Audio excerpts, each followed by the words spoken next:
बे बड'लेण्ड टेलिभिजननि लाइभ स्टुडिय'आव आं सामलाय सुजुगिरि राजेन बसुमतारी दिनै जों मोनसे जर'खा सावरायथुन बानायना लादों। बे जाहैबाय हारियारि राजखान्थि आरो बड'लेण्डनि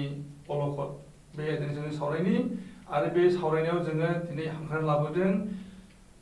अल बिटिएडि कच राजबंसि सम्मेलननि आफादगिरि भबेन बर्मन बिथांखौ जों दिनै सावरायनि हारियारि राजखान्थिनि बिथिङा बड'लेण्डखौ माबोरैहाय सातजालायाव लाबोदों, लोगोसेनो कच राजबंसि जातिनि थाखाय दिनैनि समाव मा खाबु मोननांगौमोन बेफोरखौ मोननो थांनायनि थाखाय जेनोखि सोमावसारनाय जागासिनो दङ, बे सोमावसारनायनि बागै बिथाङा बुंथिगोन। लोगोसेनो जों बयबो मिथिगौ जे राजबंसि फोलेरनि थाखाय कामतापुर मोनसे बानजायनाय आसाम बिधान सभायाव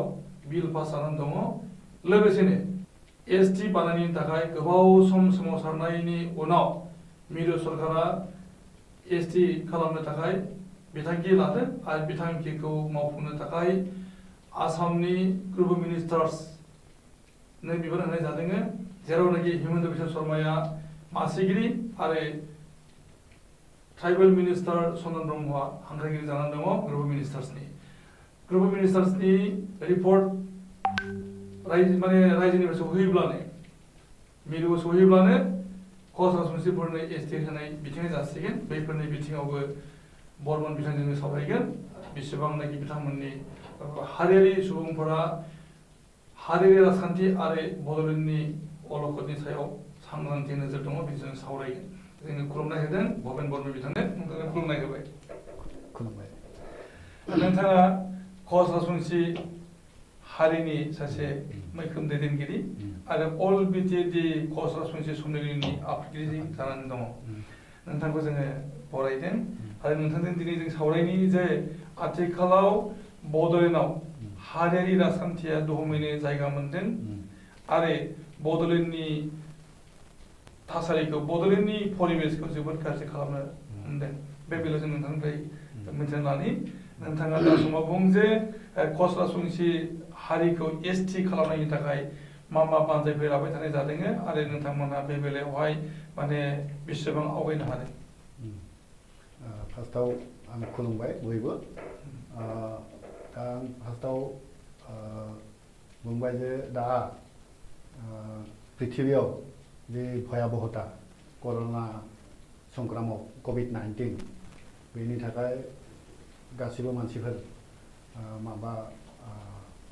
असुबिदायाव दा दङ। थ' बे कभिडजों मोजाङै थानांगौब्ला जों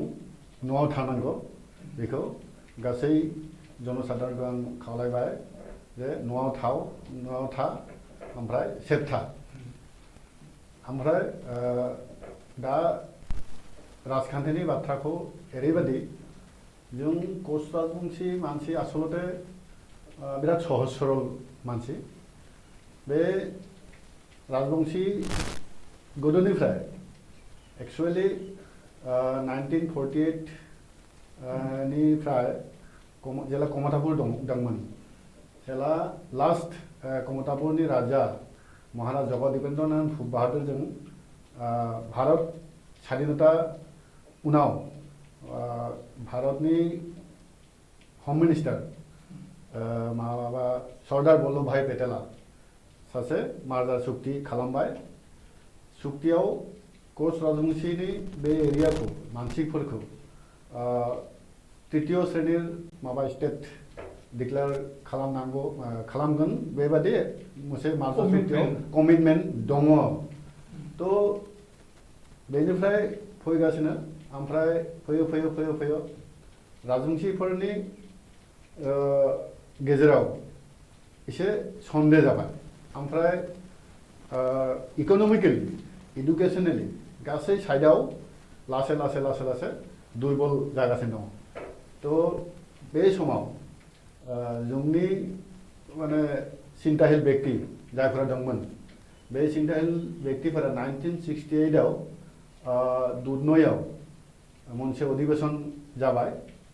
बे अधिवेशना हदु अखम कस राजबंशी सम्मेलननि अधिवेशन दंमोन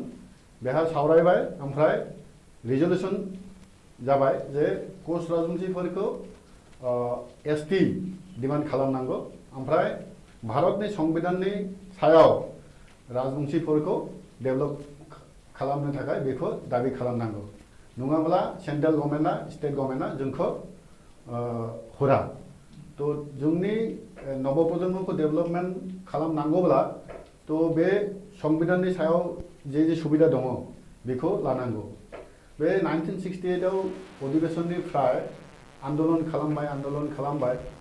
फैयै 1906 आव अर्डिनेंस जरियते एक्चुअली एसटी खालामबाय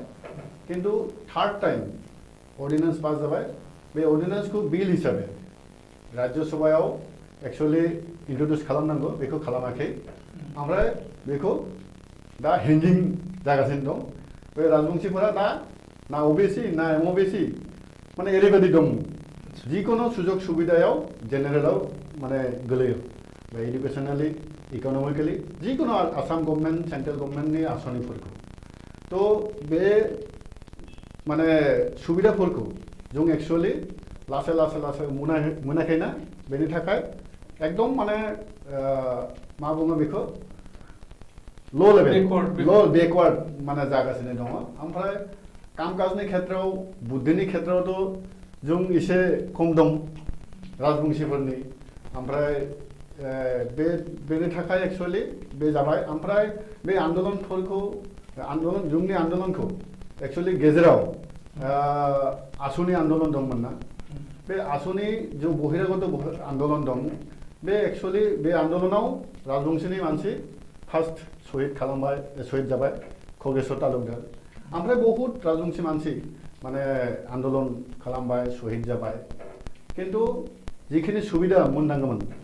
बे समायाव बेखिनि सुबिदाखौ मोनाखै ओमफ्राय जोंनि जे दाबि दङमोन बे दाबिखौबो 1985 आव गासै राजबंशीफोर आसामनि आन्दोलन खालामबाय अथच एजिपि गभर्नमेन्ट दंमोन किन्तु एजिपिआ बेखौ सेंट्रेल गभर्नमेन्टआव रिकमेन्ड खालामाखै जे राजबंशीफोरखौ एसटी खालामनांगौ किन्तु 1906 आव बे जाबाय सेंट्रेल गभर्नमेन्टनि माने डिसिसनाव किन्तु दा ओरैबायदि जाबाय जे जों एक्चुअली जोंखौ लानानै पलिटिकल पार्टिफोरा मा सानदों बेखौ एसे राजबंशीफोरा माने चिन्ता खालामबाय आरो तो बे लासै तो स्टूडेंट अर्गेनाइजेशन दा दङ आगोलावथ' गैयामोन स्टूडेंट अर्गेनाइजेशन फैबाय स्टूडेंट अर्गेनाइजेशन कमदाफोर दाबि लाबाय एकारनै लाबाय जे जिहेतु 1948 आव जे चुक्ति दंमोन बे चुक्तिखौ माने कार्यकरि खालामाखै सेंट्रेल गभर्नमेंट बा स्टेट गभर्नमेंट बे राज्यखौ जों मोनफिननांगौ आरोखि बेनि थाखाय जाबाय ओमफ्राय आन्दोलन खालामबाय किन्तु फैयै दा एक्चुअली बीटीसी जाबाय दा बीटीसी आव एक्चुअली बडोलेण्ड माने बे एरिया बीटीएड एरियायाव एक्चुअली दाथ' हाग्रामा महिलारि पलिटिकेलाव फैबाय एक समय माबा सशस्त्र संग्राम खालामबाय लिड लानानै जे चिन्ताधारा दंमोन बे चिन्ताधारा लानानै आन्दोलन खालामबाय बे आन्दोलनखौ माने सरकारा स्वीकृति होबाय स्वीकृति होनानै बीटीसी हरबाय ओमफ्राय बीटीसी आव दा हाग्रामा महिलारि फैबाय किन्तु राजबंशी मानसिनि जे दाबो बेकवार्ड जागासिनो दं माने लासै माने आरो बेकवार्ड एकारनै बेकवार्ड जे बेहाय एडुकेशनाव माने कोटा गैया कम्पिटिशन खालामनांगौब्ला 90 एबभ% नांगौ तो यूनिवर्सिटी मेडिकल माने जा दङ आरो बेहाय जोंनि कोटा गैया ओबीसी आवथ' दा कम्पिटिशन माने खालाम हाया कारण 30टा 35टा ओबीसी गोलैयो तो ओबीसी आवथ' आहमाव ओबीसी अन्यान्य ओबीसी दङ बिसोरथ' बहुत आपग्रेड तो बेनि थाखाय राजबंशीया बहुत माबा जाबाय तो राजबंशीफोरनि एक्चुअली मेन इशुआ दा एसटी नांगौ आरोखि एसटी जायोबा राजबंशीनि गासै माने सुबिदाफोरखौ सांबिधानिक भावे जों मोनगोन बेनि थाखाय दा राजनीतिया बे एन्टेगेल दं तो बीजेपीआ मा खालामबाय बे 14 सनाव नरेन्द्र मोदी फैबाय क'क्राझाराव फैबाय काकयजानाव फैबाय बङाइगाव फैबाय जोंनि हालदिया गामसाखौ लानानै बुंबाय 6 मासनि माने बिथोराव जों राजबंशीफोरनि एसटि जों आं खालामगोन किन्तु 2014 थांबाय 2019 फैबाय 19 नि आगे आगे इलेक्शननि सिगां सिगां 8 जानुवारियाव मा खालामबाय बेखौ बिजेपिया भट नांगौना बेखौ मा खालामबाय राज्य सभायाव इन्ट्रडिउस खालामबाय बेखौ तो 8 जानुवारियाव 9 जानुवारि Jual Oram tribal affairs minister introduce खालामबाय ओमफ्राय जेला बेखौ बिलखौ इन्ट्रडिउस जाबाय बे आसामनि जायफोरा दानि एसटि दङ ट्राइबेल संघ हक बा एबसुए हक बिसोर माने सिन्था खालामबाय जे 96 आव जेला एसटि जाबायमोन बे बेला एक्चुअली जे कोटा दंमोन बे कोटाखौ राजबंशी मानसिनि माने स्टुडेन्टफोरा केन्डिडेटफोरा माने बांसिन सुबिदाखौ लाबाय बर'फोराथ' मोनाखै एक्चुअली आंनि माबा बे दङ आरोखि साननाय तो बेनि थाखाय एक्चुअली बिसोर कमप्लेन खालामबाय तो दिल्लीयाव माने राजनाथ सिंह ओमफ्राय जुवेल ओराम बा आमार अमित शाह नरेन्द्र मोदीखौ तो बेनि थाखाय मा खालामबाय बेखौ माने सिन्था खालामबाय सेन्ट्रेल गभर्नमेन्टआ ओमफ्राय बिजेपिया सिन्था खालामबाय लगे लगे मा खालामबाय इन्सट्राक्सन हरबाय स्टेटआव सर्बानन्द सन'वालखौ स्टेटआव मा खालामबाय ग्रुप अफ मिनिस्टार दा बाय दा चेयारमेनथ' हिमन्त बिश्व शर्मा ओमफ्राय कनभेनर चन्दन ब्रह्म दं जोंनि ओमफ्राय मेम्बार दं दा मेम्बार फणिभूषण चौधुरीयाबो दं किन्तु 6 मासनि भितराव बेखौ एक्चुअली रिपर्टखौ साबमिट खालामनांगौमोन बहुत सावरायबाय संगठनफोरजों जोंनि राजबंशीफोरनि माने बेसेबां संगठन दं गासै संगठनाव ज' रायलायबाय किन्तु बे रिपर्टखौ दाबो आसाम गभर्नमेन्टआ एक्चुअली सेन्ट्रेलाव हराखै बेखौ बिराद राजबंशीफोरा एसे सिन्था खालामबाय बे मा राजनिति जोंखौ लानानै बिजेपियाबो राजनिति खालामदों ओमफ्राय छोट' मोट' जो राजनितिक दल दं जायफोरा एमएलए दं एमपि दं बिसोरथ' निजा राजनितिक दलनि माने बाहिरे बुंनो हाया तो ओरैबायदि दं जे दा बिटिसिआव इलेक्शन फैबाय दा बिटिसिआव दा मा जाबाय एक्चुअली इस्युआ जोंनि एसटि को हाग्रामा महिलारी चन्दन ब्रह्म जिहेतु कनभेनर माने एकदम मा बुङो माने इमिडियेट बेखौ सल्भ खालामनो थाखाय एक्चुअली बेबस्थाखौ लानांगौ हाग्रामाया लाबाय एसे 2016 सनाव केबिनेट डिसिसन जाबाय इसी बे लेटारा दङ जोंनि आखायाव तो किन्तु दा सोरनि राजनिति मानो हराखै जों बेखौ एसे माने सिन्था खालामबाय बिटिसिआव लाबाय खिन्थु बे इसिनि रिपर्टआबो सहायखौ गभर्नमेन्ट किन्तु बेहाय मोनसे बाथ्रा फैबाय जे चन्दन ब्रह्मआथ' बिपिएफ ना चन्दन ब्रह्मआथ' बे कनभेनर तो बेनि थाखाय एसे हेसा माने चन्दन ब्रह्मनि माबा दङ आरोखि जे चन्दन ब्रह्मआ मा खालामगोन जे जोंथ' बिटिसिनि मानसि जों मिथिगौ बिपिएफखौ किन्तु बाहेरानि मानसिया मिथिया आच्छा बेखिनियाव मोनसे खोथा आं बुंनो नागिरदों जे बे कच राजबंशीफोरनो एसटि होनांगौनि थाखाय बै समनि आकाशवाणी प्रेसिडेन्ट बिश्वजित राय आरो बै समनि एबसुनि आफादगिरि रेंद्र नार्जारिनि गेजेराव मोनसे बुजाफोरा जादों आरो बेवहाय एबसुनिफ्रायबो मोनसे माने एनअसि लिरना लाबाय होननानै बुंनाय जाबाय दा बेयो बेसेदूर सैथो ना बेथ' बिश्वजितआ बुंबाय बिश्वजित आखायाव दङ बे लेटारखौ बेथ' सैथो बेथ' बै आगोलनि बाथ्रा दाथ' प्रमद बर' फैबाय प्रमद बर'आथ' आं खोनायाखै जे प्रमद बर'आ हरबाय जिहेतु प्रमद बर'आ मास गेदारिंनि माने खालामनाय एगेन्स्ट खालामगासिनो दंमोन ना सिगां बे दाथ' बे इउपिपिएल आगोलाव जेला प्रेसिडेन्ट दंमोन एबसुनि बेलाथ' एक्चुअली गभर्नमेन्टआ लेटेस्ट रिकमेन्ड नांगौ नाखि बेखौ जों सानदों आरोखि लेटेस्ट थारमाने लेटेस्टलि दाथ' प्रमद बर'आ एबसुनि प्रेसिडेन्ट नंलिया एबसुनि प्रेसिडेन्ट जानाय समाव बिथाङा माबायदि सम्पर्क दंमोन राजबंशीफोरजों राजबंशीफोरजोंथ' सम्पर्क बारा मोजां गैयामोन कारन जों एसटी ओमफ्राय कमतापुर बे एखे जायगा बे प्रमोद बर' एबसुआ बड'लेण्ड बिदों ओमफ्राय जों कमतापुर दा बे हिसाबै BPF दं बड'लेण्डआव आरो बिदिनो BJP दं गोबांथार पलिटिकेल पार्टि दं VPI बो दङ आरो माने नबसरनायनि दैदेननाय गणसुरक्षा पार्टी आगोलाव बेयाव अना बर' नाम लानानै राजनिथि गेलेनाय जादोंमोन दा बै पलिटिकेल पार्टिफोरनिफ्राय माबायदि नोंथांमोना खबर मोनबाय थादों बे एक्चुअली जोंनि इस्युआथ' एसटिथ' इस्युखौ सोर माने साक्सेस खालामगोन बेहाय बिटिसि गभर्नमेन्ट ओमफ्राय स्टेट गभर्नमेन्टआव सोर दं बिटिसिआव सोर दं बेखौ जों नायगोन एक्चुअली जों बेखौ नायनानै जों एक्चुअली डिसिसन माने जागोन आरोखि दा जादों माथो नोंथांमोना नबसरनाय दैदेननाय गणसुरक्षा पार्टिजोंबो गोबांथार सम्पर्क दंमोन बे गैया बारा गैया सासे सानै मानसि इउपिपिएलआव राजबंशीनि गोबांथार सोद्रोमा दङ गैया बारा गैया सासे सानै दङ इउपिपिएलआव गैया एजिपिआव दङ एजिपिआवथ'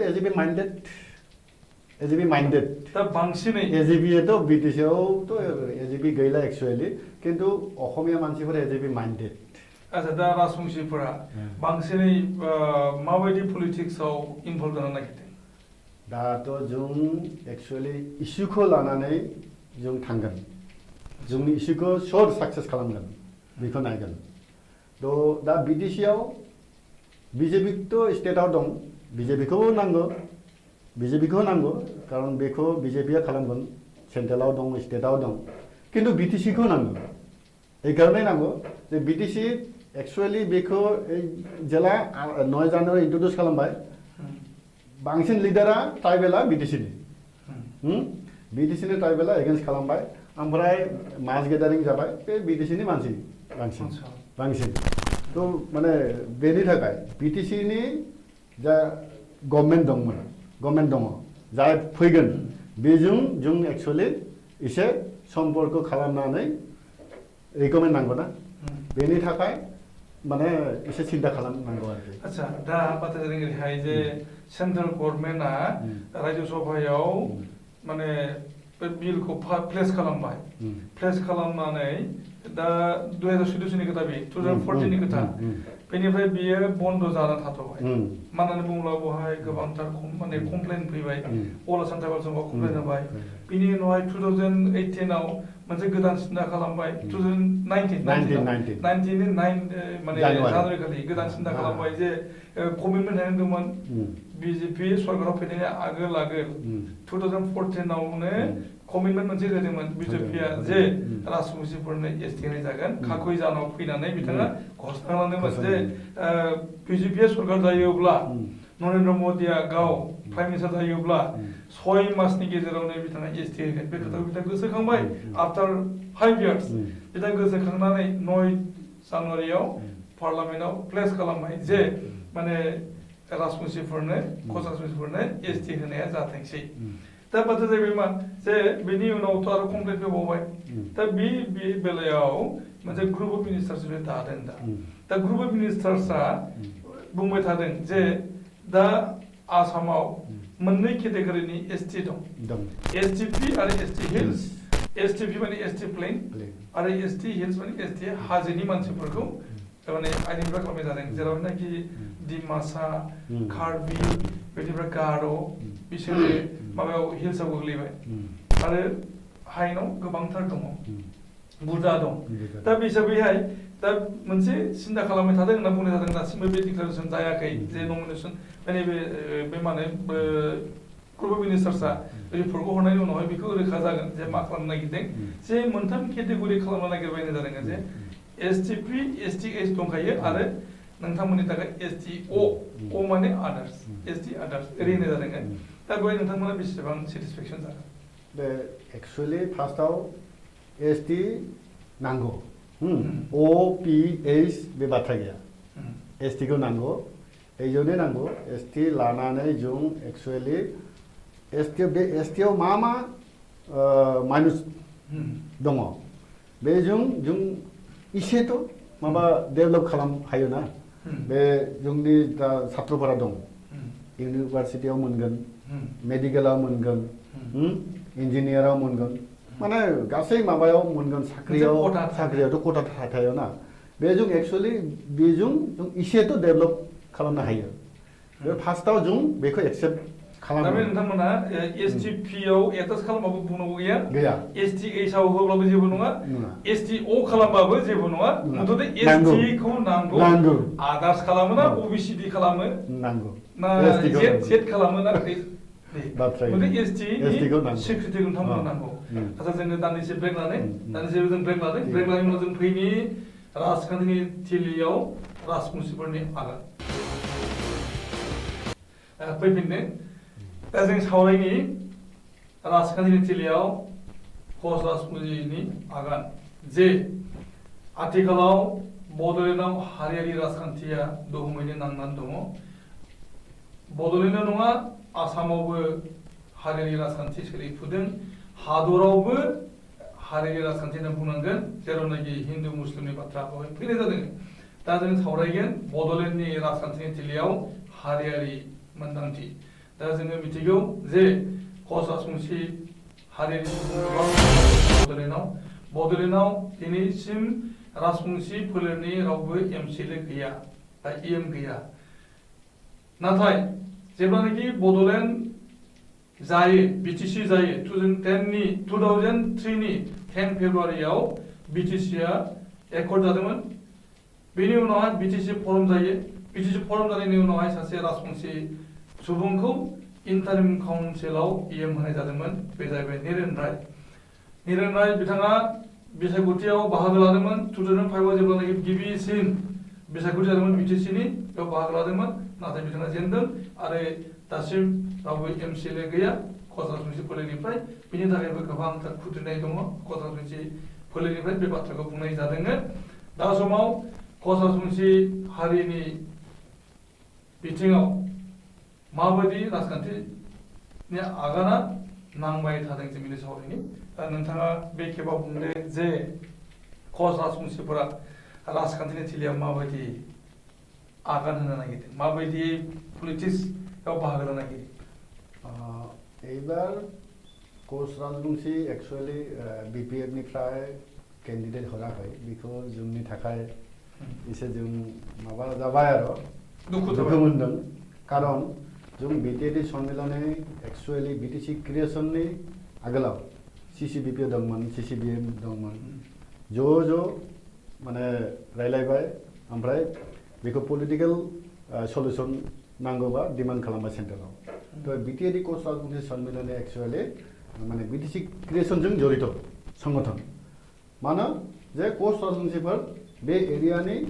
बर'फोरजों आदार कमिउनिटिजों मिला मिसा थायो ओमफ्राय जों एकेलगे बर'जों राजबंशीया माबायदि डेभेलप खालामनो हायो बेखौ एक्चुअली जोंनि सिन्ताधारा दं ओमफ्राय कोअर्डिनेशननि थाखाय BTAD कच राजबंशी सन्मिलन एक्चुअली खामानि खालामगासिनो दं दाबो तो दा बे इलेक्शननि दाथ' एक्चुअली क्रिएशनाव जड़ित दंमोनब्ला बे समायाव निरेन रायखौ इन्टारिम काउन्सिलाव EM माने हरबाय बे जों माने धन्यबाद हरबाय हाग्रामा महिलारिखौ ओमफ्राय बे समनि दैदेनगिरि जाय दंमोन किन्तु दानि उनाव 2005 इलेक्शनाव सासे केन्डिडेट निरेन राय हरबाय एक्चुअली BTC 40टा समष्टि दं 30टाथ' ST ना ओमफ्राय 10टानिफ्राय 5टा आदारफोर रिजार्भफोर आदार्स 5टा अपेन एक्चुअली समष्टिथ' मेला दं फक्रेग्राम दं गुमा दं मुदयबारि दं ओमफ्राय मथनगुरि दं थुरिबारि दं किन्तु केन्डिडेटआ मात्र थुरिबारियाव हरदों ओमफ्राय 2010आव आंखौ हरदोंमोन हाग्रामा सारा आं माने थेंक इउ हरबाय हाग्रामा सारखौ किन्तु आं जेनबाय आच्छा दा नोंथाङा बुंदों जे माने एसटी नङै नन एसटी आव माने राजबंशिफोरखौहाय टिकेट होनो हायोमोन माने बिपिएफ एबा गुबुन पलिटिकेल पार्टिफोरा होनना बुंनायदों थारमाने आं मोनसे खोथाखौ नोजोराव लाबोनोसै बे जाहैबाय जे बे खेबावबोथ' बिपिएफआ थुरिबारि माने समस्थियावहाय माबाखौ हरदों सासे राजबंशिखौ हरदों होनना मिथिनाय जादों बिपिएफनि थुरिबारियाव आरो बेनि अनगायैबो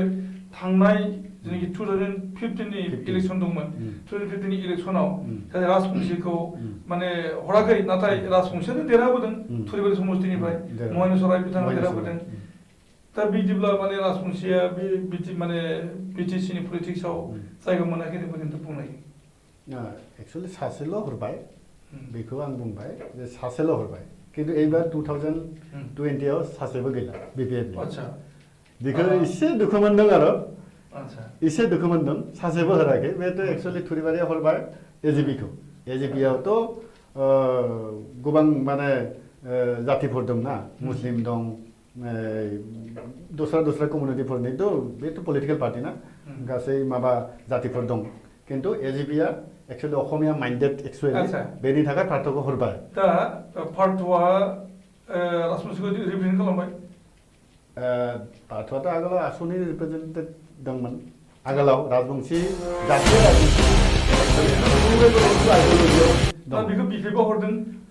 बिपिएफआथ' हराखै एजिपिया होदों खिन्थु आल्टिमेटलि एजिपिखौथ' बिपिएफआ सापर्ट खालामबाय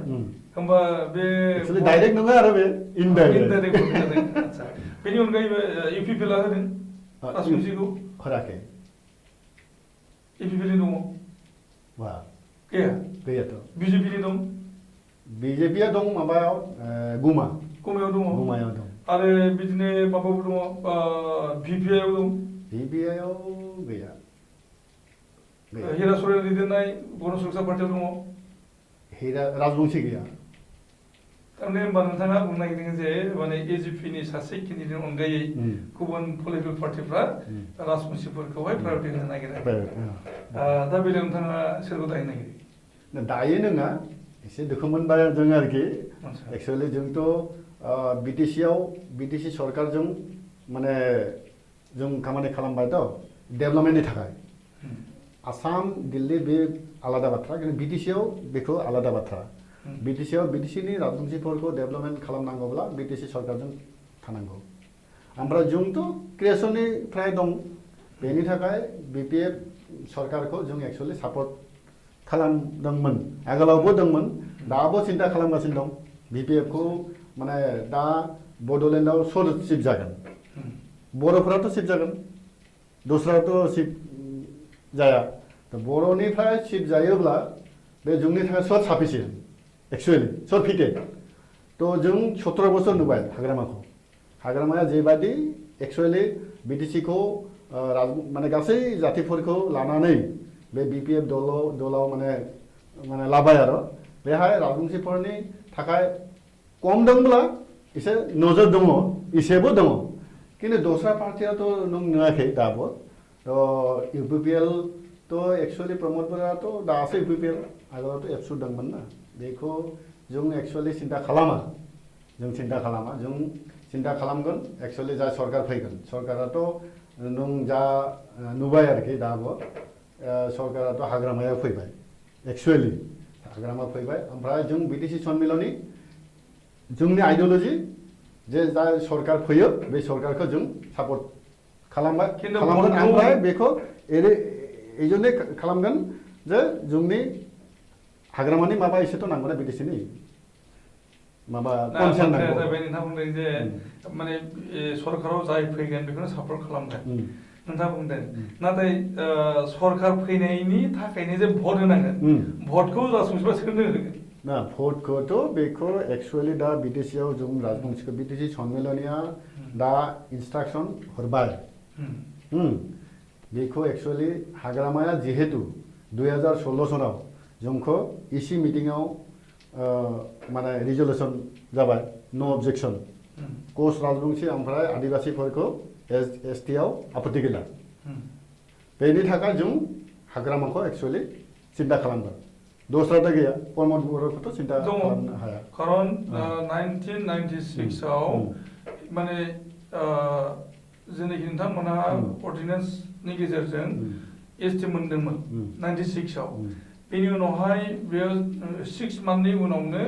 दिफां जाफिनबाय मानोना बियो पार्लामेन्टआव पास जायाखिसै क्लेस जायाखिसै पार्लामेन्टनि टेबोलाव खिन्थु बिनि उनावहाय नोंथांमोना आन्दलन खालामफिनदों आन्दलन खालामनाया जाबाय थादों दा बेयावहाय बुजाफोरा जादों नोंथांमोना एबसुजोंबो जादों बुजाफोरा एबसुनिफ्राय आख्रासुआ बै समावनो आदाय खालामनो हादों होनदों जे एनअसि जे दुलाराय बर' फरायसा आफाद माने एबसुआ कच राजबंसिफोरनो एसटि होनायाव आपत्ति गैया दा होनबा नोंथांमोना एबसुजोंबो सोमोन्दो दंमोन हिसाबै आरो एबसुनि मानसिफ्रानोथ' बे समाव जायफोरनो एबसु खालामदोंमोन बा जाय एनअसिखौ होदोंमोन रोंगोरा नार्जारि बे दा इउपिपिएलनि माने लेङाइ आफादबो जानानै दङ आरो एमसिएलएबो जानानै दङ दा बे हिसाबै इउपिपिएलआनोथ' बिनि रेसपन्सिबल दा बे हिसाबै इउपिपिएलआ नोंथांमोननो बे एनअसिखौ हरदों होननानै जों बुंनांगोन नोंथांमोना माने बै समायनि बाथ्राखौ दोस्रादोंमोन एक्सुवेलि रनगरा जिल्ला आफादगिरि दंमोन एबसुआव बे सालाथे आख्रासुनि प्रेसिडेन्ट बिश्वजित राय दं खिन्थु बेनि उनाव प्रमद बर' जेला फैबाय प्रमद बर' खिन्थु होराखै आंनि नोंथांमोना आगोलाव मोनखांबायना आगोलाव बे रनगरा जेला रनगरा दंमोन बिश्वजित आख्रासु हरबाय खिन्थु बे हरनायनि उनाव प्रमद बर' जेला प्रेसिडेन्ट आफादगिरि एबसुनि जोंनि पार्लियामेन्टआव जेला बेखौ इन्ट्रडिउस खालामबाय ट्राइबेल एफेयार्स मिनिस्टारा एकदम माने ओरैबायदि मास गेदारिं डिस्ट्रिक्ट एगेन्स्ट ट्राइबेल माने संघजों ज' माने जेरैबायदि माने एकदम बेखौ एक्सुवेलि राजबंसिफोरा एसे माबा दङ आरोखि दुखु मोननाय दङ आरोखि बेनि थाखाय बे এইবার অন্তত মানে बे इस्युनि थाखाय हाग्रामा महिलारिखौ जों सिन्था खालामगोन आरोखि এইবার जोङो दान्दिसे ब्रेक लाबोनि जों बिनि उनाव सावरायनि जों दान्दिसे ब्रेक लाबोदों जों बिनि उनाव सावरायगोन खामथाफुर रायजोनि दाबि फैफिनदों जों दा सावरायनि खामथाफुर रायजो दाबिनाय जादों जि समनिफ्राय कच राजबंसि स्टुडेन्ट इउनियना कच राजबंसि हारिखौ एसटि नि मर्यादा होनांगौ होनना बुंनाय जादोंमोन बै समनिफ्रायनो खामथाफुरनि दाबि फैबाय थादोंमोन जों दा सावरायनि खामथाफुरनि डिमान्ड नोंथांमोना खामथाफुर डिमान्ड खालामबोबाय थाबाय नोंथाङा दहायसोनो बुंबाय जे 1948 आव बै समनि माने होम मिनिस्टार डक्टर राधा कृष्ण माने सरदार बल्लभ भाई पेटेल बिथांजों माने मोनसे एग्रिमेन्ट जादोंमोन आरो बे एग्रिमेन्टनि गेजेरजोंनो खामथाफुरखौ मोनसे फिसा रायजो खालामनाय जाथों होनना बुंनाय जादोंमोन बिदिनो फैबाय आन्दलना जाबाय थाबाय खामथाफुरा जायाखै लास्ट मोमेन्टआव खामथाफोरखौ होनो नागिरबाय आसाम गभर्नमेन्टआ जे अट'नमास काउन्सिलनि स्टेटासजों खामथाफोरा जाथोंसै आनडिभाइडेड गवालपारा डिस्ट्रिक्ट जेरावनाखि बिटिसि एलेका आरो राभा हासं एलेकाया बेयाव थानाय नङा दा बे खामथाफुर जेनाखि डिमान्ड बेयावनो जों जोब्बाय होननानै सानना लाबाय बेथ' जुबा एक्सुवेलि बेथ' अट'नमास council undivided Goalpara district excluding BTC and Rabha Hasong तो एक्चुअली दा डमिनेट एरिया एक्चुअली ओमफ्राय आन्दलनखारि ओमफ्राय एकदम बेकवार्ड बे किन्तु एक्चुअली लवार आसामनि राजबंसिफोरा एकदम बेकवार्ड तो गभर्नमेन्टआ जुदि अट'नमास काउन्सिलखौ माने डिसिसन जाबाय 21 जानुवारि तो बे जों एक्चुअली वेलकाम हरबाय आरो बेखौ जोंखौ नांगौ फार्स्टआव आं जेरैबायदि माबा एसटिखौ आपत्ति गैया तो अट'नमास काउन्सिलखौबो आपत्ति गैया हरनांगौ फार्स्टआव जुदि बिटिसिआव 4टा डिस्ट्रिक्ट लानानै हाग्रामा महिलारा गासै एकदम दुलाराय आसामनि बर'फोरखौ माबा रिप्रेजेन्ट खालामगासिनो दं जोंथ' नुबायना तो कमतापुर अट'नमास काउन्सिलनि जायफोरा माबा EM सिट माने जागोन बेसोरथ' एक्चुअलि माने आदार जायफोरा राजबंसि दं बेसोरखौबो एक्चुअली नायहरनो हायो आरोखि तो बेहाय ओमफ्राय सरकाराथ' बेसोरनि थाखाय डेभेलपमेन्ट काउन्सिल सानदों तो तथापिও जोंनि आख्रासुनि एक्चुअली बे दाबिथ' एक्चुअली आनडिभाइडेड गवालपारा नङा आसामनि राजबंशिखौ लानानै एक्चुअलि बेखौ दाबि खालामबाय एसटिआ थ' एसटिथ' ओरैबायदि जाबाय ओमफ्राय कमतापुरा एला अट'नमास काउन्सिल बेखौ जोंथ' बिटिएडि सन्मिलनि जोंथ' बिटिसि एरिया एक्सक्लुडिं जोंथ' बाहेरायाव दं थ' जों सापर्ट होबाय आरोखि जे अट'नमास काउन्सिलखौ नांगौ आरोखि लानांगौ आरोखि दा नोंथांमोना बिटिएडिनि राजबंसि जाहैबाय दा बिटिएडि राजबंसि मानसि हिसाबै नोंथांमोनहा माने बे कमतापुर जेनाखि एरेन्जमेन्ट जागोन बेवहाय मा लाब जागोन बिटिएडिनिथ' लाब जाया एक्चुअलि जाया किन्तु दा बे political solution actually political solution बर'फोरखौ बिटिसि हरबाय राभाफोरखौ राभा हासं हरबाय ओरैबायदि राजबंशिफोर जेराव बांसिन दं माने ओरैबायदि मोनसे सल्युसन माने सिस्टेम गभर्नमेन्टनि बे पलिसियाव राजबंशिनि आन्डिभिजुवेल गवालपारा डिस्ट्रिक्ट एक्चुअलि फैबायथ' बेखौ एक्चुअलि जों बेनि थाखाय सापर्ट खालामबाय ओमफ्राय जोंथ' बिटिसिआव गोलैबाय ना उपायथ' गैया बेथ' एटा पलिटिकेल माने एरेन्जमेन्ट आसा आं नुदों बा जों नुबाय जे माने मेक्सिमाम लिडार्स अफ आख्रासु आरो पस्ट राजबंसि सन्मिलनि बेनि दैदेनगिरिफ्रा लिडारफोरा बिटिसिआवनो दंजोबो दा नाथाय कमतापुरखौहाय माने बिटिसिनि बाहेरायाव थानाय आन्डिभिजुवेल गवालपारानि एलेखाफोरखौ खालामबाय दा होनबा बेयाव दैदेनगिरि ओंखारगोन ना ओंखारा बे कमतापुराव एबसुआ माबा आख्रासुआथ' एक्चुअलि माने बिटिसिआवनो बिटिसि कमतापुर आसाम बाथ्रा गैया थागोन आख्रासुआ आरो दैदेनगिरिफोरा दैदेनगिरि थागोन कारण बेथ' जोंनि डिमान्ड कमतापुर काउन्सिलथ' नङा ना एबसुनि बड'लेण्ड बिटिसि मोनबाय किन्तु दाबियाथ' बड'लेण्ड ना बेबायदि आख्रासुनि दाबि एक्चुअलि कमतापुर बे अनलि आसाम नङा बेहायथ' माबा बेंगलबो दं बेनि थाखाय आख्रासुआ थागोन दैदेनगिरिफोर थागोन एबसुनि आख्रासुनि लिडार थारमाने नोंथांमोना कमतापुर दाबिखौ नागाराखै थारमाने जदिवबा काउन्सिलखौ मोनबाय कमतापुर अट'नमास काउन्सिल मोनबाय अब्लाबो कमतापुर रायजोखौ नोंथांमोना नागाराखै बाट भेरि इन्टारेस्टिं खोथा जाबाय जे जेनाखि बड'लेण्डनि मेप बे बड'लेण्ड मेपखौ नोंथांमोना कमतापुरनि मेपखौनो होदों बेथ' गावजों गावनि गेजेराव बे नांलाय खमलायनि अनगायै जेबो नङा हारियारि दांगा बाजिनि बेथ' बिराद माने सिन्थानि बाथ्रा एक्चुअलि बे बिराद एरेन्जमेन्ट नांगौ माने लंजेभिटी प्रसेस एक्चुअलि एरेन्जमेन्ट बेनि थाखाय जों एक्चुअलि बिटिसिनि जायफोर दा लिडार दं आख्रासुयै जा एबसुयै जा बिपिएफ जा एक्चुअलि गासै एक्चुअलि रायलायनांगौ बेथ' बेहाय बड'लेण्ड बे जों बुंगासिनो दं जे बे कमतापुर एरियायाव बड'लेण्ड माबायदि जागोन किन्तु एबसुआथ' बड'लेण्ड बिदों ना जों बिदों कमतापुर थ' बेनि थाखाय मोनसे सल्युसन नांगौ एक्चुअलि बिराद एरेन्जमेन्ट नांगौ बर' राजबंसि एक्चुअलि डिमान्डआथ' राजबंसि ओमफ्राय बर' आरो राजबंसिजों एक्चुअलि क'अर्डिनेसन जायोब्ला बेखौ लिड लानांगौ किन्तु आन्तरिकतारै लिड लानांगौ किन्तु लिड लानांगौ ओमफ्राय बिसासाव फैनांगौ बे बिसासाव फैनांगौब्ला एसे खामानि खालामनांगौ थ' मोनसे एरेन्जमेन्ट फैगोन आरोखि आंनि साननायाव आरोखि मोनसे एरेन्जमेन्ट फैगोन जे एरेन्जमेन्टआव सासे स्टेट फैगोन बेहाय बर'बो थागोन राजबंसिफोरबो थागोन लिडार बयबो जागोन 2011 खोथा आं बुंनो नागिरदों 2011 आव मोनसे सल्युसन फैनो नागिरदोंमोन बे जाहैबाय जे माने आख्रासुनि जेनाखि कमतापुर डिमान्ड आरो बर'फोरनि बड'लेण्ड डिमान्ड बे जिथु एलेखाया एखे मोनसे एलेखाखौनो बड'लेण्डआव बड'लेण्ड दाबिनाय जेनाखि एलेखा बे दाबो हाबजोबाखै बेयो ब्रह्मपुत्र बुरलुंबुथुर माने ब्रह्मपुत्र दैसिम थाङो बड'लेण्डनि दाबिया संकसनिफ्राय सदियासिम बिनि दाबिया दा जेरै नोंथाङा दासो बुंबाय जे कमतापुर अट'नमास काउन्सिल होदोंब्लाबो नाथाय कमतापुर रायजोनि दाबिखौ नागाराखै होनदों नोंथाङा दा बिब्दिनो बड'लेण्डनि थाखाय बिएससि जादोंमोन बिटिसि जादोंमोन आरो बिटिआर जाबाय नाथाय बड'लेण्ड रायजोनि दाबि दाबो जोबाखै बे बे एखे एलेखाखौ लानानै कमतापुर एखे दाबिखौ लानानै बड'लेण्ड दा बेनि सल्युसनखौहाय बुजाफोरा जानो थाखाय नोंथाङा जेरै बुंदों बेखौ खालामनाय जादोंमोन 2011 आव हाग्रामा महिला बिश्वजित रायजों रायलायनाय समावहाय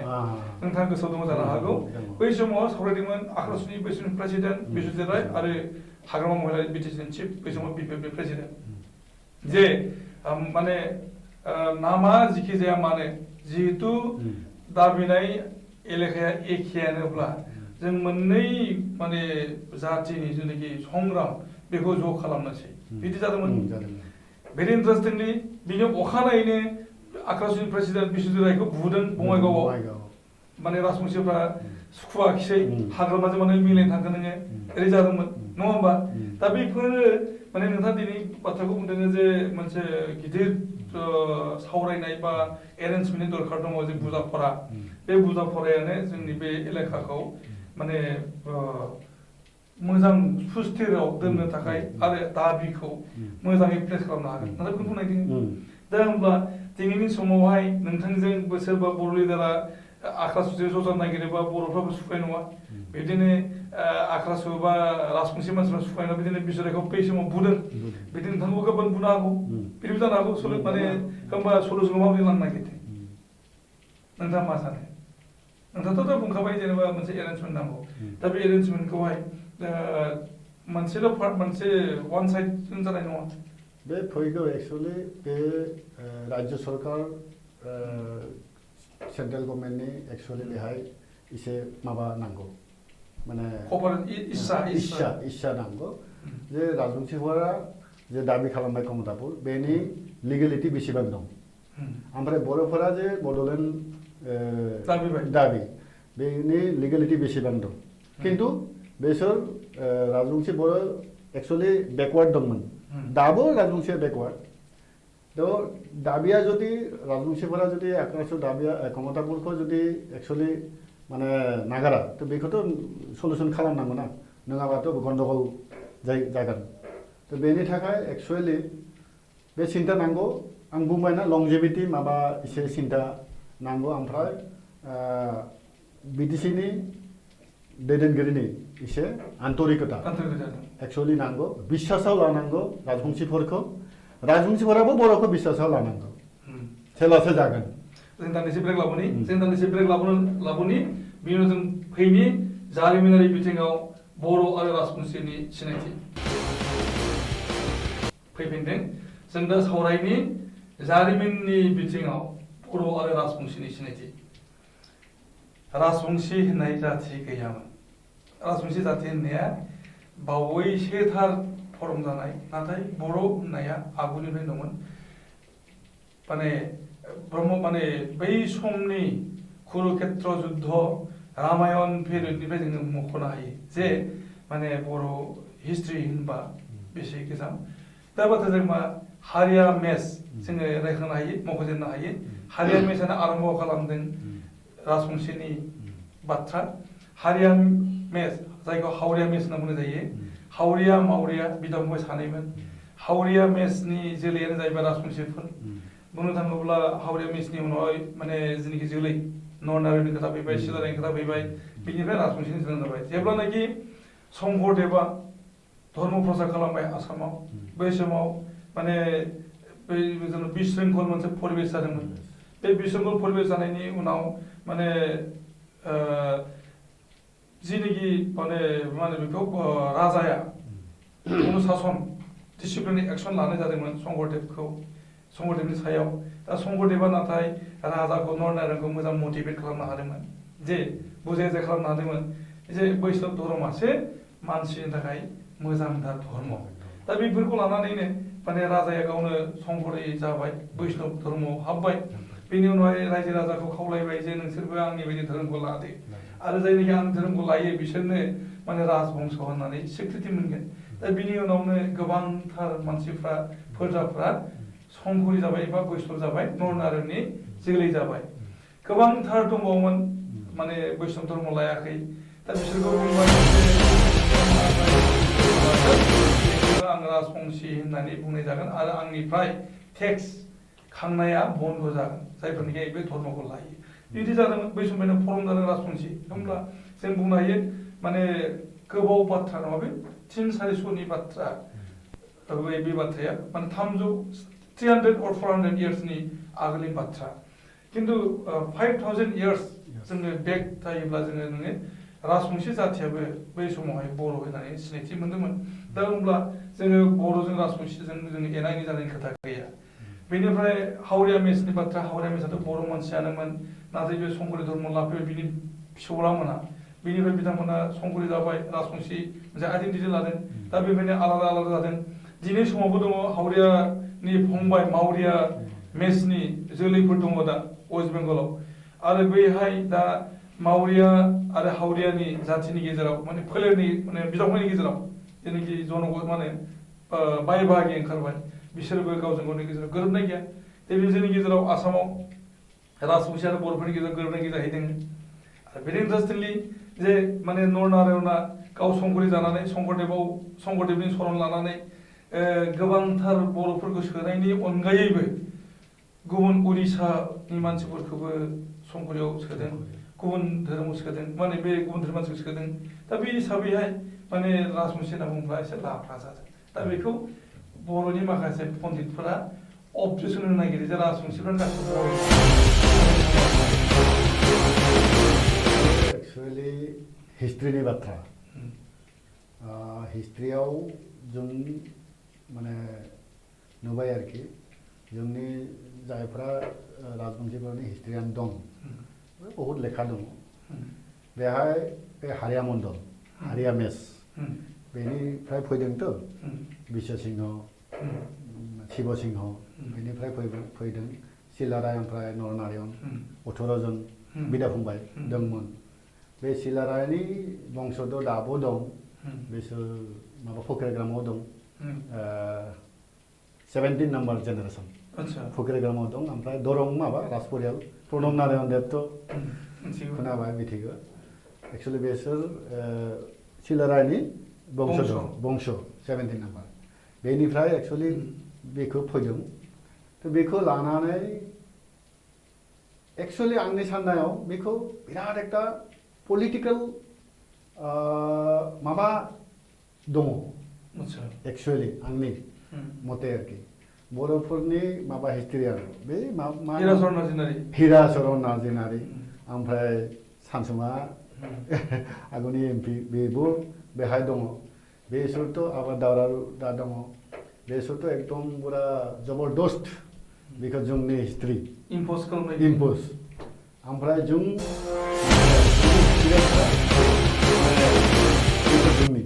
राजबंशी ओरैबायदि माने एडामेन्सि ओरैबायदि एक्चुअली दङ थ' हिस्ट्रिया माखौ सत्य एक्चुअली बे बर'फोरनि हिस्ट्रिया सत्य ना जोंनि हिस्ट्रिया सत्य बेखौ एक्चुअली बिराद माने माबा दङ रिसार्च खिन्थु बेहाय मोनसे बाथ्रा फैयो जे सिलारायनि बंशधरफोरा जुदि नङाब्ला राजबंशीफोरा मानो थाखाय सिलाराय दिबस फालिगासिनो दं बर'फोराथ' फालिया बेहाय दं ओमफ्राय मोनसे पइन्ट जायगानि नामफोर एक्चुअली राजबंशीनि नामाव दंमोन जेने उलुबारि बेखौथ' दा थुरिबारि हरबाय बेखौ खिन्थु ट्रेन्सफार खालामबाय गाज्रि मोननांगौ बेखौ तामुलपुर बेखौ गयबारि थ' मानो थाखाय बेखौ चेन्ज खालामदोंमोन दा बेखौ लानानै जों एकदम पाक्का जे जोंनि हिस्ट्रिखौ बे नार्जिनारि सानसुमा बिसोर डाइभार्ट खालामगासिनो दं जबरदस्त एक्चुअली जोंथ' राजबंशी एकदम राजबंशी एक्चुअली राजबंशी बेहाय माबा मोनसेबो माबा सन्देह मोनसे इन्टारेक्सन दङ बेहाय जे बे मण्डलफोर दङ हानि मण्डलफोर दंना बे हानि मण्डलफोरा गोबां जायगानि नामखौ बहुत जायगानि नामखौ माने एसामिस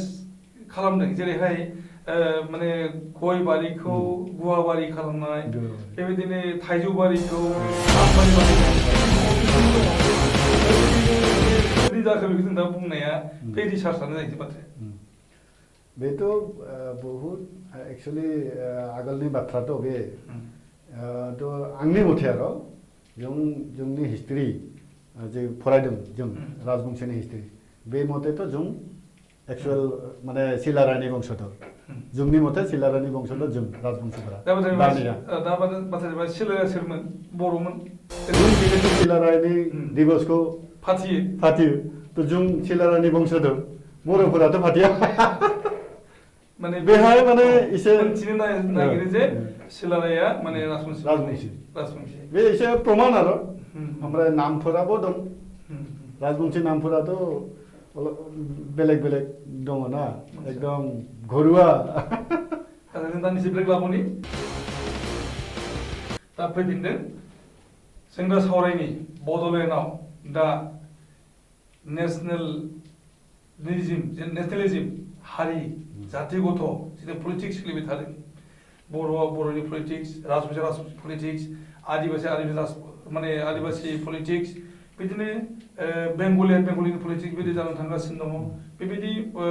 माने कमिउनेल जेनाखि माने पलिटिक्स बेफोरो जोंनि बड'लेण्डखौ जोबोद साद जादा खालामनो थांगासिनो होननानै जों बुंनांगोन मानो होनना बुङोब्ला दिनैनि दिनावहाय बर' अनाबर'नि पलिटिक्स फैदों बर' अनाबर' बे पलिटिक्स जानो नाङामोन बे माब्लाबाबो सानथावै बाथ्रा आरो भेरि इन्टारेस्टिंलि बर' अनाबर' पलिटिक्सखौनो बेस खालामनानै 2 टाइम्स नब सरैनिया एमपि जानानै थांबाय 2014 खेबसे आरो थांनाय 2019 जेनाखि इलेक्सन जादोंमोन एमपिनि बेवहाय जानानै थांदों दा नोंथाङा बे माने कमिउनेल जोंनि पलिटिक्स बेनि सोमोन्दै मा बुंनो नागिरो एक्चुअली बेथ' कमिउनेल नङा एबारथ' एक्चुअली हैरा सरनाया माने देरहायामोन एक्चुअली किन्तु बिपिएफआ एक्चुअली देरहागौमोन होननांगौ किन्तु बेहाय राजबंशीफोरखौ एसे बिश्वास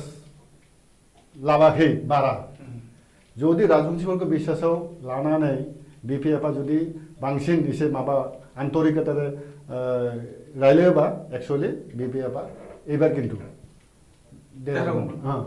बेनि थाखाय आंनि साननायाव आरोखि जोंथ' बिपिएफआव माने माबा प्रमिला रानी ब्रह्मखौ भट होनायनि थाखाय जों बुंबाय एसे भट 36,000 बाराथ' नङा बे एक्चुअली एसे रायलायोबा एक्चुअली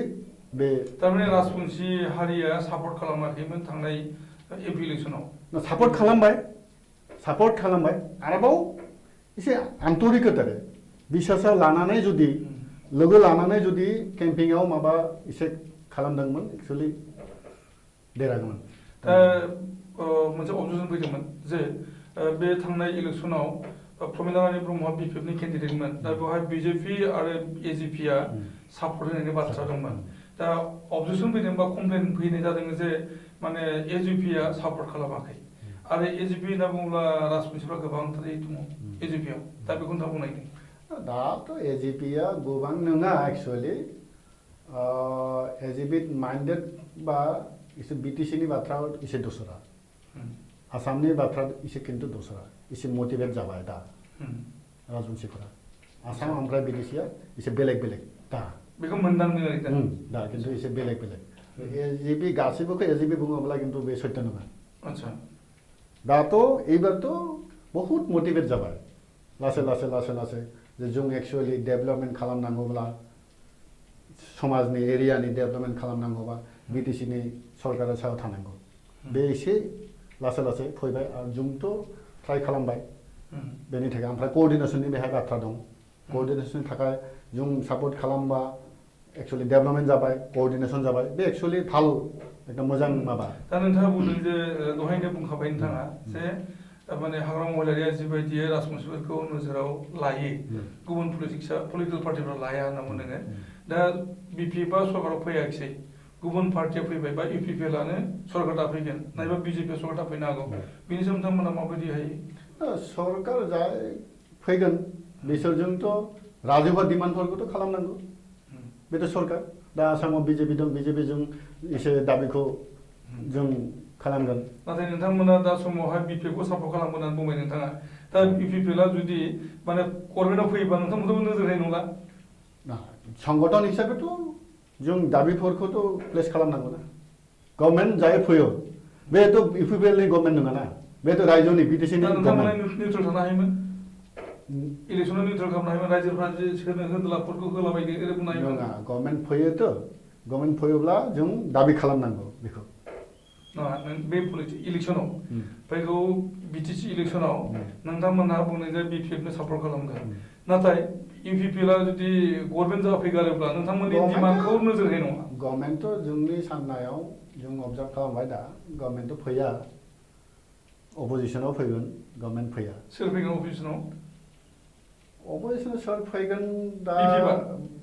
अपोजिसन बिपिएफआथ' सरकार दागोन हाग्रामाया फैगोन सरकाराव बे खाथां जों अबजार्भ खालामबाय ओमफ्राय गासै बिटिसि जों बेरायदों ओमफ्राय बे एक्सुवेलि नों नुदोंमोन बे हाग्रामाया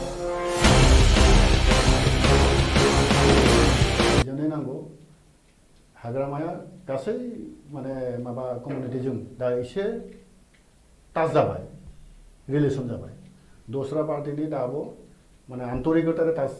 जायाखै बे पलिटिकेल बाथ्रा दा बुंगासिनो दं दा आंनि साननायाव जोङो नुदों दिनैनि दिनाव इउपिपिएलआबो राजबंशिफोरनि डिमान्डखौहाय नोजोर होगोन होनदों बिजेपिआबो होनदों गणसुरसा पार्टियाबो होनदों आरो बिपिआबो होनदों बयबोथ' बे स्ल'गानखौ इलेक्सननि मेनिफेस्ट'आव सोनाय जागोन इलेक्सननि मेनिफेस्ट'आथ' सोर एक्जिकिउट खालामबाय जों नुबायना बेथ' मेनिफेस्ट'आव हरदों एरिनि थाखाय बे माबा जातिफोरखौ एसे माबा आकर्षण खालामनो थाखाय बे हरदों एक्सुवेलि आन्तरिकता सना दं आदसा जोङो दानदिसे ब्रेक लाबावनि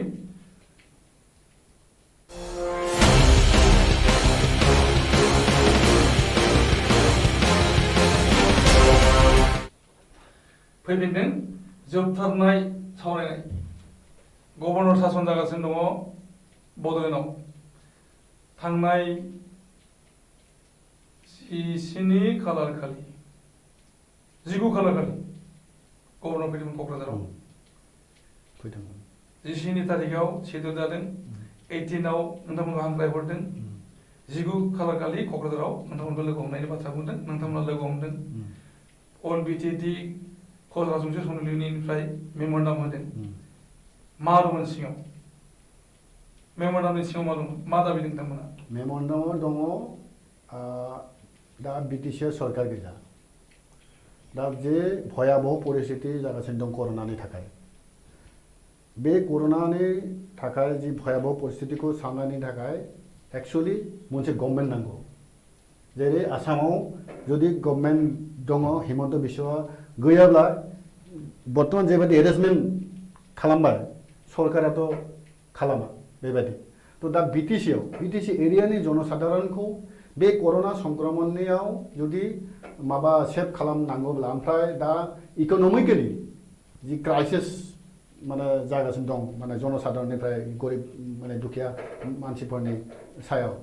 बे एक्सुवेलि गभर्नमेन्ट थायोब्ला बिटिसिआव गभर्नमेन्ट थायोब्ला बे गभर्नमेन्टनि जायफोरा माने इएम चिफ एक्सुवेलि दंमोन बिसोर एक्सुवेलि एसे माने हकार दुखिया गरिब मानसिफोरखौ किन्तु दाथ' जों मोनाखै एक्सुवेलि बिटिएडिनि मानसिया मोनाखै ओमफ्राय सरकारनिफ्राय जा जनधन आरो नानानथा माबा माबि डिपार्टमेन्टआव हरबाय बेखौथ' केलेंकारि फैबाय पेपाराव ससियेल मिडियाआव जों नुबाय थ' एखाने जाबाय जे सरकारनि मानसिफोराथ' बाराथ' माबा गुरुत्व लायाना हरनांगौ मा मोजां जाबाय ना गाज्रि जाबाय बेखौ नङा हरनांगौ गभर्नमेन्टनि गाइडलाइन फैबाय खालामनांगौ इन्सट्राक्सन फैबाय खालामबाय किन्तु जुदि बे गभर्नमेन्ट थायोब्ला हिमन्त बिश्व बायदि बिटिसिआव गभर्नमेन्ट थायोब्ला बे गभर्नमेन्टआथ' एसे जोंनि बिटिसिनि जेरै गरिब मानसिफोर दं बिसोरखौ एसे माबा हेल्प खालामनो हायो बेनि थाखाय जों जिहेतु बेहाय सरकार गैया कड अफ कन्डाक्टआव दं दाथ' इलेक्सन माब्ला जागोन बेथ' जों माने मिथिया बेनि थाखाय जों ओरैबायदि बेसेबां दिन थागोन थ' जोंनि बिटिसिनि जनसाधारणनि मा जागोन दा बेनि थाखाय मोनसे सरकार नांगौ बेहाय सरकारा सरकाराथ' बिपिएफ दंमोन ना जुदि आसामनि इलेक्सनाव समायाव जुदि कर'ना फैगोनब्ला सोर राष्ट्रपतिया माबा बेहाय राज्य सालायगोन आरोखि ना सर्बानन्द सन'वाला राज्यो सालायगोन जुदि भारताव इलेक्शननि समायाव जुदि कर'ना फैगोनब्ला नरेन्द्र मोदीनि माने कोड अफ कन्डाक्ट जाबाय एमपि इलेक्शन जाबाय बे समाव सोर सालायगोन निश्चय केयारटेकार नरेन्द्र मोदी सरकारखौ बा आसामनि सरकारखौ बे सेम एक्चुअली बिटिएसि गभर्नमेन्टखौ बेनि माबा सायाव एक्चुअली बेहाथ' संबिधानाव दंमोन जों फरायाखै जदिअ बे एक्चुअली जोंनि साननायाव सिस्टेम मानो हराखै बेनि थाखाय जों माने डिमान्ड खालामो गभर्नरनि सायाव जे बिटिसि कमिसननिफ्राय जे बिटिसि जाय गभर्नमेन्ट दंमोन बिपिएफ हाग्रामा महिलारि बे हाग्रामा महिला जितु 17 इयार्स बांसिन नलेज दं बेखौ 6 मान्थनि थाखाय एक्सटेनसन खालामनांगौ जेब्लाबो इलेक्शन जाया बे जोंनि एक्चुअली सिन्ताधारा बेखौ नोंथांमोन दाबि जादों दाबि दा जों गोबांथार सावरायबाय आरो गोबांथार सावरायनो दंबावोमोन सम गैया जों बेखिनियाव जोङो बिदाय लानो सानदों जों गोबां सावरायबाय कच राजबंसि हारिनि दाबि कच राजबंसि हारिया मा लुबैयो बिनि बिषयाव दिनै मोनदांनो लादों कच राजबंसि सन्मिलननि आफादगिरि भबेन बर्मन बिथांजों आरो जों दिनै बे बड'लेण्ड इंखं टेलिभिजन गेजेरजों फोसावनो लानाय हारियारि राजखान्थि आरो बड'लेण्डनि अलखद बे आयदाखौ जों दिनै बेवहायनो फोजोबबाय जों सावरायबावनि उन समावहाय गोबांथार सावरायगोन आरो गोबां हारियारि सुबुंफोर जों दिनै लाबोनि बे जौसाङाव जों मिथिनानै गुबुन गुबुन हारियारि गौथुमफोरनि दैदेनगिरिमोना बड'लेण्डनि अलखदनि सायाव राजखान्थिनि थिलि एबा राजखान्थिनि नोजोरजों माबायदियै सिगांलांनो नागिरदों जों खुलुमनाय होबाय बयनिबो गोजोन्थों खुलुमबाय